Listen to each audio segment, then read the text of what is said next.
Türkiye'de yaşanan 15 Temmuz ABD destekli darbe girişimi ve sonrasında gelişen süreçle beraber gündemden düşen Suriye'de bir gerçek var ki hala masum insanlar katlediliyor.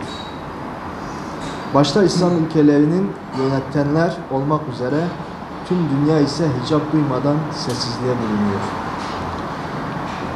Türkiye'de yaşanan darbe girişiminin halkın direnişi sayesinde hakim kalmasının, darbecilerin kötü muamele görmemesi hususunda beyanat veren Avrupalıların Suriye'de yaşanan katliam ve vahşetleri utanmazca görmezden gelmesi yüzlerine yapışan son kara lekedir. İslam coğrafyasında her gün yeni bir kaos, kargaşa, iç zemini katletmeye devam ediyor. Yaklaşık 6 yıldır devam eden saldırı ve bombardımanlarda yüz binlerce kadın, erkek, yaşlı, genç ve çocuk acımasızca ve barbarca katlediliyor. Suriye'den gelen son görüntüler insanlığın belki de en ücra köşesine hapsedilmiş vicdanı kahreden şekilde sızlatıyor.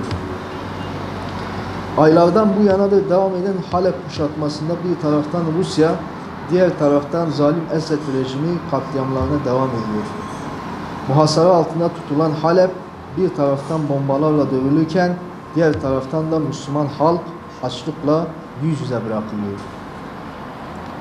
Esed'in varil bombalı katliamlarına ilaveten Rusya'nın da misket bombalarıyla Halep'te savaş suçu işleniyor. Doğu Halep'in dışarıyla tek bağlantı yolu olan Kastillo yolunun da muhasara altında alınmasıyla 300 binden fazla insanın yaşadığı şehrin bu kısmı tam bir felaket yaşıyor. Bu barbarlığı yaşatan Rusya, diğer taraftan sözüm ona güya insanı koridor açmayı teklif ediyor.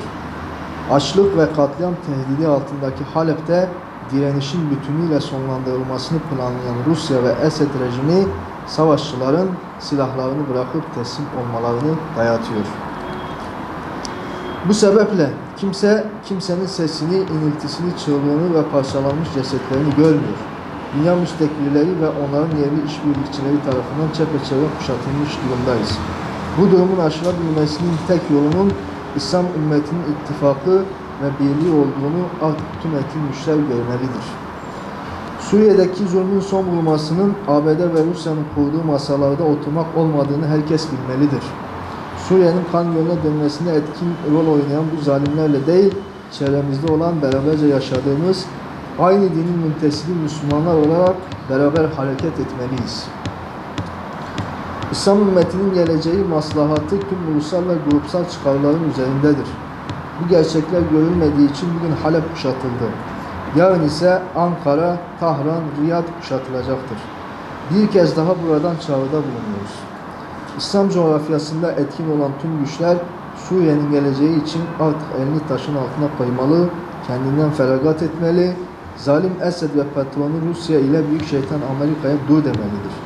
Zalimlerin zehirli fitne eken masalarında değil, Kur'an, hidayet ışığında sorunların çözümüne çaba harcanmalıdır. Diyarbakır İslami STK'ları